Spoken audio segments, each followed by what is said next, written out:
ક્યારે એવું વિચાર્યું છે કે શેરી પરની એક સાધારણ લારી આપણને વેપાર અને માણસના સ્વભાવ વિશે કેટલું બધું શીખવી શકે છે? તો ચાલો આજે આપણે એક મજેદાર ગુજરાતી કોમેડી સ્કેચના માધ્યમથી સમજીએ શેરીના વેપારના કેટલાક એવા નિયમો જે ક્યાંય લખેલા નથી હોતા. આ ખાલી વેચવા માટેની બૂમ નથી.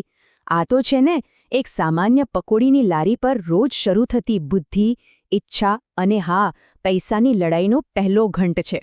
તો ચાલો મળીએ આપણા આજના હીરો મફુ કાકાને.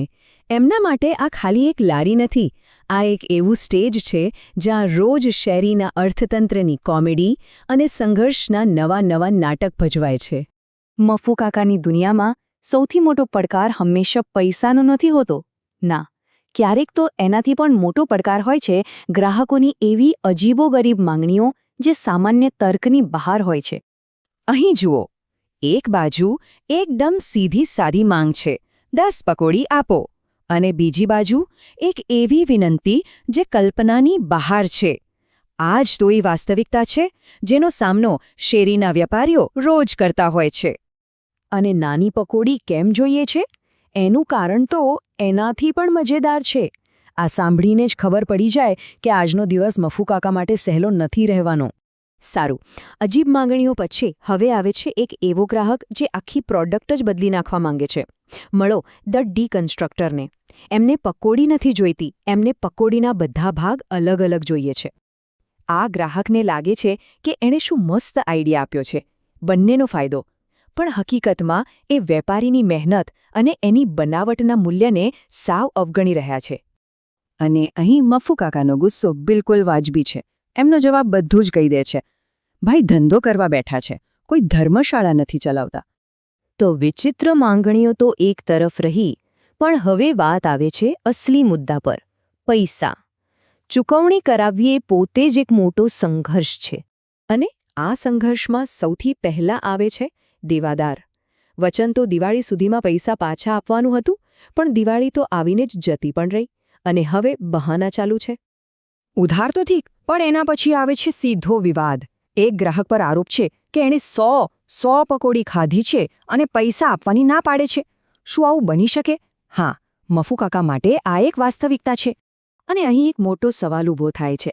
આવા નાના ધંધામાં જ્યાં કોઈ પાક્કું બિલ નથી, કોઈ કેમેરા નથી, ત્યાં વેપારી પોતાની વાત સાબિત કરે તો કરે કઈ રીતે? મફુ કાકાની આ હતાશા એમની લાચારી બતાવે છે. એમની પાસે પોતાના આરોપ સિવાય બીજું કોઈ હથિયાર જ નથી. અત્યાર સુધી તો બધું વાતો અને સોદાબાજી પર ચાલતું હતું, પણ હવે મામલો ગરમાય છે. હવે વાત વાસ્તવિક ખતરા અને ધમકી સુધી પહોંચે છે. અને હવે એન્ટ્રી થાય છે એક નશામાં ધૂત અને આક્રમક ગ્રાહકની. આ એ પાત્ર છે જે બતાવે છે કે શેરીના વેપારીઓને ક્યારેક કેવી ખુલ્લી દુશ્મનીનો સામનો કરવો પડે છે. ચાલો આ આખા ઝઘડાને સ્ટેપ બાય સ્ટેપ સમજીએ. એક સાધારણ માંગણીથી શરૂ થયેલી વાત કેવી રીતે ગાળો અને પછી સીધી લારી તોડી નાખવાની ધમકી સુધી પહોંચી જાય છે. આ વાક્ય આ સંઘર્ષની ચરમસીમા છે.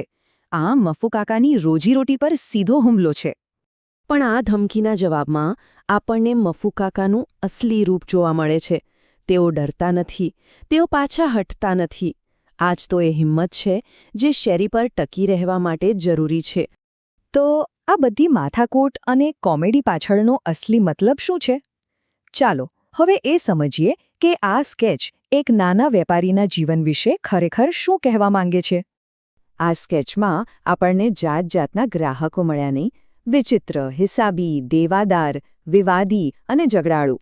આ દરેક પાત્ર એક અલગ પડકારનું પ્રતીક છે જેનો વેપારી રોજ સામનો કરે છે. અને આજ તો આ સ્કેચની ખૂબી છે. એ હસાવવા માટે વસ્તુઓને થોડી વધારીને બતાવે છે, પણ હાસ્યની પાછળ એ શેરીના વેપારીઓ પરના સાચા આર્થિક અને સામાજિક દબાણોને ઉજાગર કરે છે. આપણને હસાવતા હસાવતા ઘણું બધું વિચારવા પર મજબૂર કરી દે છે. અને અંતે આ એક સવાલ આપણી સામે રહી જાય છે. શું આ બધા પાત્રોના અંશ આપણે ક્યાંક ને ક્યાંક આપણી આસપાસ, આપણી રોજિંદી જિંદગીમાં પણ નથી જોતા?